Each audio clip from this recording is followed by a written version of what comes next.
Un altro suicidio nel carcere veneziano di Santa Maria Maggiore, il secondo in pochi mesi, il 56esimo in Italia. Un 37enne originario di San Donà di Piave, detenuto per reati connessi allo spaccio di stupefacenti, si è impiccato col lenzuolo nella sua cella.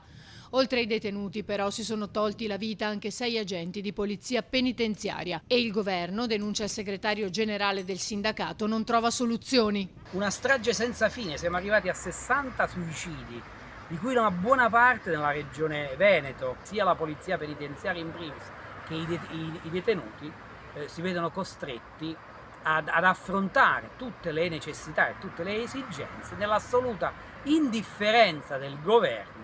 Noi abbiamo chiesto più volte di avvicendare sia il ministro, ma in modo particolare il sottosegretario Del Mastro, che ha la delega alle carceri e che ha dimostrato nel corso di questo periodo, dell'ultimo anno e mezzo, di non aver trovato nessuna soluzione. Reazioni politiche da più fronti. Il senatore veneziano Dem Martella ha depositato un'interrogazione al ministro Nordio per chiedere di intervenire tempestivamente, mentre i consiglieri Zottis e Montanariello si appellano alla Regione. La Regione può fare tanto, può intervenire attraverso il garante dei diritti della persona, che è una figura importantissima, che viene nominata dal Consiglio regionale, alla quale noi chiederemo di intervenire perché la vicenda nelle carceri italiane in sé per sé è una vicenda sicuramente esplosiva, ma nel carcere di Venezia, a Santa Maria Maggiore, ancora di più.